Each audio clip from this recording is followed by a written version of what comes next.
I've had a few people ask me the question, why have I started reviewing movies on YouTube? Where did that come from? Where did the inspiration for it come from? And I thought, well, let's answer it. Let's answer that question now. So if you've ever been curious, here's the answer. Put the bunny back in the box. I thought this video could also be good as the channel trailer, because I think as a movie reviewer and TV reviewer, it's quite difficult to have a channel trailer. If anybody's got any ideas for a channel trailer, let me know, but I've struggled to think of one, so at the moment my top 10 movie list is in that spot, but I'm probably going to put this there instead, because it's a good video, I think, to get to know sort of me and my background and where I come from and why I review and how long I've been doing it for. So let's begin. And to begin with how I started doing this, we need to go back to 2013. So we need to go back about 5 years, probably a little bit more, about 5 to 6 years, maybe 2012, a little while ago. It all began with Stargate SG-1, of all shows. I started a blog just reviewing Stargate SG-1 shows. In fact, the first review I did for it was on What Culture, and I'm not a big fan of What Culture, to be honest with you. I'd heard bad things about them before, but I submitted this first review and I didn't proofread it at all. I just stuck it up there and just went, here you go, here's the review, and there was spelling mistakes and there was everything in it, and I just wanted to see if they even read it. They didn't, so it's been published, and I think it's probably still there with loads of mistakes in it. So yeah. After that, though, I decided I didn't want to participate in What Culture anymore. I wanted to do my own thing, so I started my own blog. I had a friend of mine, Mark, who was pretty good at designing websites. He knew what he was doing, so he helped design this blog, and I did about 2 or 3 weeks of it before I thought, oh, let's do a news story. I wrote a news story, a couple of things, then I thought, oh, it can't really just be my blog. If I'm doing news stories, we need a name. At that point, so this escalated, by the way. This really did escalate quite quickly. I got a friend of mine, Nick, to join as well, and because he wanted to do things on games. So I was like, well, how about I do TV, you do games, and we'll both kind of split movie. We'll make it a website. So that's how Idiot Box was born. And Idiot Box ran for about 3 years, but it got way bigger than we expected it to. Not in the right ways, sadly. It didn't get so big that everybody knew what Idiot Box was. Like, it wasn't the next Digital Spy, anywhere near that. But it was doing all right. It was doing okay. And we started out trying to get sort of press things, little press passes, early access to things. Started with a few indie games, a few episodes of TV shows we were able to get early. Walking Dead was surprisingly easy to get early, so I'd see that like 5-6 episodes ahead of time. The Glenn dumpster fiasco, I saw about 5 days before everybody else did, so I really thought Glenn was dead, so had its downsides. Doctor Who was another show I used to get early, so I used to watch that about 5 days in advance and do advanced reviews for that, and so on and so forth. From the indie games, we got to the bigger games, so we didn't have to actually buy a AAA game for, I think for the most part, for about 3 years. They were all free. There was a couple that were more difficult to get. Microsoft exclusives, for some reason, were difficult. I can't remember the studios that were really awful, but there were a couple of them that just wouldn't give out anything at all, unless you had like billions of views. But for the most part, we did okay. Like, Assassin's Creed games were free. Tomb Raider was free. Destiny, Call of Duty, FIFA, like so many free games that we got ahead of time to review. On top of that, that's where the movies came into it. So I started reviewing movies as I saw them, just at the cinema, to go out, watch a movie. Don't care if it was a few days late that I did the review, I just write it up in my own time. And then we thought, well, let's try our luck and see if we can get a press screening invite. Let's see how that goes. And the first one that we tried, we got, which was 2014's Godzilla. And that was an experience. It was going into the Warner Brothers head office, and they have their own cinema there. They have their own screening room, and it's got Dolby Atmos in there, which is the first time I've ever come across Dolby Atmos, and wow, that's loud. So we had this screening of it. So I think it was just me that went to this. We had the screening for it in this really cool, small cinema. The screen was awesome. The sound was amazing. It's probably why I love that Godzilla movie as much as I do. And then the next day, I had to go back to London again for a press junket. And Aaron Taylor-Johnson was there, the director of the movie, Gareth Edwards, Bryan Cranston was there, Elizabeth Olsen was there, Sarah Cox, weirdly, hosted it. And I was just there in this room with some other journalists just staring up at like Bryan Cranston and Elizabeth Olsen, who's just as attractive in real life. I love Elizabeth Olsen. But yeah, I was starstruck. I didn't even have the guts to ask a question. I did bump into Bryan Cranston afterwards and sort of say hello, and he was very polite, but I was very new to this. I hadn't spoken to a celebrity in that kind of capacity before, It was very nerve-wracking, but that was my first press experience with movies, and that was the first movie I'd seen ahead of time that I had to submit a review for. So a lot of the agencies that handle these movies will ask you to send them the review. So once it's live, send them the link for it. And there's some times where that's great, you have some good back and forth with them. There's some times where they're not too happy with your review. Say, for example, if you're reviewing the Fan Stick movie. That was my only 1-star movie review. We did it out of 5 then, but that was only a 1-star movie review that I've ever given. And when I forget the guy's name at Fox now, but when he was like, "Can you send me over the link?" And I was like, here you go, here's the link, don't hate me. And our relationship wasn't the same for a little while after that. It took him a little time to warm up to me again, but to be fair, everybody hated that movie, so it wasn't just me. And after that, the press screenings and things, they kept on coming. Interstellar, I got to see it at the Leicester Square screening, and that was such an experience. Avengers Age of Ultron, Joss Whedon came out and introduced that movie. I was there with my idol, really, Joss Whedon. I love everything Joss Whedon does. So seeing him, being in a screening of his film and having him introduce it, I nearly wept. I nearly wept, full tears. Ant-Man, first Ant-Man movie, I was in the first ever 3D performance of that movie. Paul Rudd and Peyton Reed, the director, they came out and introduced that movie. There were so many moments like this doing this website and writing reviews where I was getting so many good perks. Blu-rays were being sent for us to review. We were getting lots of news story requests, and it was growing. It was growing quite a lot, but that's kind of our downfall.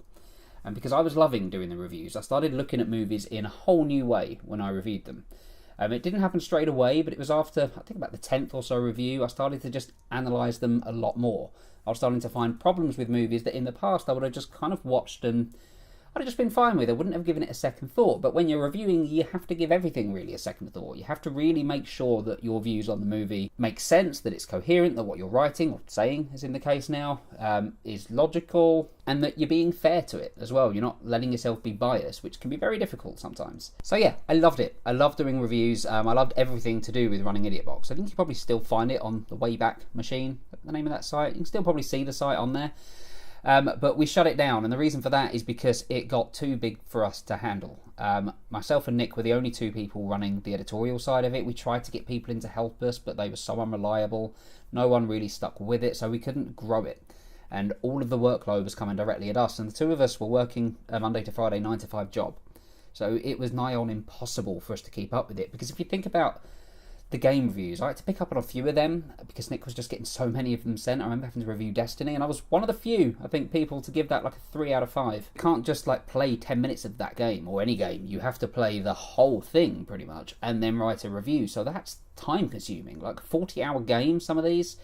It's a lot. It's a lot of work to do. And on top of that, you wake up in the morning and there was about 9 or 10 emails just sitting there in your inbox saying, "Can you do a news story on this new picture from the Emoji Movie, please?" And you got to do them because you kind of want to build up and keep that relationship with the PR companies intact. So you have to write these reviews, but the more we were trying to do it, the more errors were being in there, the more sloppy the site was looking, the more typos there were, the more sentences that just didn't make sense because we didn't actually have the time to proofread what we were writing. And it just reached the point where we were like, yeah, we're done. We can't carry on doing this. So we had to give it up.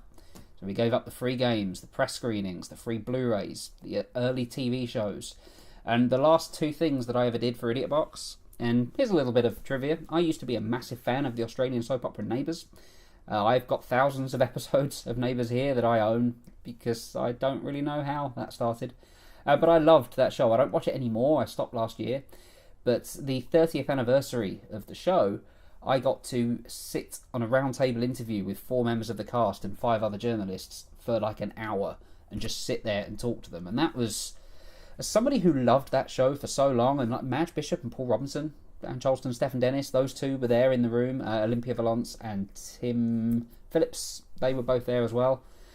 And yeah, I was able to talk to them. I was able to ask questions. I've still got the recording of the interview somewhere. I kept that. But that was kind of when all of the hard work felt worth it. The show that I've loved for that long, I'm now sitting there interviewing members of the cast at Channel 5's head office. It was such a cool experience. And the next night, I got to go to a bar in London and have a party with the Neighbours cast. We got to go to the Neighbours 30th celebration party event that was held in London.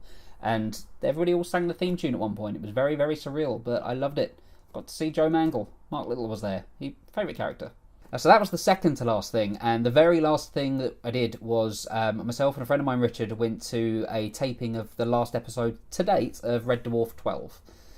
So it's the final one that they've recorded so far. It's the one where Holly came back into it, and that was awesome. It's another show that I've loved since I was a kid, and to be there watching it filmed, and the episode where Holly came back of all episodes as well, like when he walked out, it was emotional, giving him a standing ovation. Good old Norman Levett.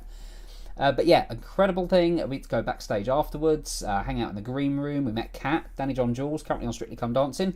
Go on, Danny John Jules. Because this was at Pinewood Studios, and we got lost trying to get out of the building that we were in, because we don't wait in the tent like everybody else did at that. We were kind of escorted across individually as soon as we turned up. So we had no idea how to get out of this place at all. And as we were trying to find the exit, down the stairs came Danny John Jules, and he directed us where to go and let us take a selfie with him. Yes, I'm aware how different I look in that picture. So that was it. Idiot Box was dead after that. The write-up of that visit to Red Dwarf was the last thing I ever did on the site. I handed it off to somebody else, but they didn't maintain it. So in the end, yeah, it just closed down. And for about a year or so, I didn't do anything review-wise. I started writing books, which I still do. But I didn't review anything anymore. But I was finding more and more that I was missing doing it. I missed just analysing films in a way that I did. And I wasn't enjoying movies as much when I wasn't thinking of them with an analytical head on. And in fact, it's almost impossible to break. I'd still find myself at the end of a movie thinking of what score I'd give it out of 5, as it was at the time. And I just couldn't shake the fact that I loved talking movies. I just loved to, whether it was in written form, whether it was verbally. I just missed speaking about films. So I started up a YouTube channel called NAC, which is why there's still some old videos. There's a massive break in reviews, but there's some older videos on this channel that I kind of brought over from NAC when I shut that. But I did that for about 3-4 months just to see whether I could do this whole YouTube thing, because I'm quite a sort of shy person in a way. Like, I'm not really that confident, so putting myself on something like YouTube where anybody can watch it, like, it's quite an intimidating thing. In the back of my mind still is that thing of, what if everybody hates me? What if they do? What if nobody likes anything that I'm saying? And that always plays around. Like, one dislike on a video and I'm like, oh, that's it, I can't do this anymore, forgetting the fact that people just dislike for the hell of it. So yeah, I wasn't sure whether I'd be able to do this, whether I'd be able to sit there in front of a camera and be even remotely interesting, and I'm still not sure that I am, to be honest. I mean, people are watching, people are subscribing and commenting, so I must be doing something right, so thank you to everybody. But yeah, that was a trial run. I just wanted to see if I could, and it turned out I could do it okay. Like, I was alright with it. I stopped that for a while because I was looking for a new job, I was starting up a business. There was a lot of things going on at that point. I was getting engaged, planning a wedding, but earlier this year was when I was just like, do you know what, this is kind of the thing that I just want to do. Even if this channel goes nowhere, even if it stays a very small number of viewers, I just enjoy doing it. I just enjoy the interactions that I get with people. There's a few regular commenters that I get on these now, and it's always nice to hear from every single one of you, and I'll always do my best to reply to people as well. I always like to reply and just engage in conversations, because that's kind of why I'm doing it, is to not just sit here and talk to a camera, it's to actually engage with people and talk about movies. And yeah, I love doing it. I love looking at films in a more in-depth way, because it makes the really good films that much more memorable. Like A Star is Born, I watched a couple of days ago. That blew my mind, and I don't think I would have appreciated it quite as much if I hadn't watched so many other movies this year that were subpar. For instance, Night School, which came straight after it. I'm able to see the problems in movies a lot more, but at the same time I'm able to see when things are done extremely well. And that's the biggest takeaway, I think, from reviewing, is that I appreciate the good a lot more than I did before, way more than I did before. The bad, I can even enjoy bad movies to a degree, because they give me something more to talk about. Bad reviews are a lot easier to do than the good ones, because it's a lot easier to go into like a mini rant about things that you're annoyed with rather than things you love. I don't know why that is, maybe that's just me. But every aspect of film I love. Every single aspect of film I love and enjoy. Love talking about it. Started it a long time ago, had multiple breaks along the years, but now here I am, doing my own channel with my own name on it, just chatting movies. So that's a long answer to that question of why I started doing reviews in the first place. Thanks to I think 3 people asked me that question, so thanks to all 3 of you. Hope this was remotely interesting, or kind of gave some insight to me. But yes, the other thing with this channel is I like to kind of say a little bit about myself as well. I like to drop a bit of personality into this, or at least show where I've come from, sort of things I'm doing in my personal life as well, because otherwise I'm just a blank face talking movies. So yeah, this video was kind of fun to do. The point is, if I ever get to 500 subscribers, to do a Q&A. Just because I've had another question asking sort of what the goal is. Do I have any kind of benchmarks that I'd like to hit? At the moment, I'm such a small channel that, yeah, 500 subscriber Q&A is it's the dream at the minute. It's the thing I'm aiming for, so we'll see if we get there. So yeah, a very different sort of video to the channel, this one. I wasn't talking about a particular movie at all, I was just talking about me in general. It was a bit strange, but I hope there was some enjoyment that can be found from it. Do hit like and subscribe if you did enjoy this video and you want to see more of them. I don't know how many I can do like this, but there's lots of movie reviews coming up, including the new Halloween movie very, very soon. So excited for that one. I also love that it's October, because it's just a great excuse to watch lots of horror movies. I'm going to try and get 31 done this month. You can also follow me on Twitter, @JoeJulians. That's also my name on Stardust. If you're on that app, come and say hello on there too. Thank you very much for watching, and I'll see you on the next video.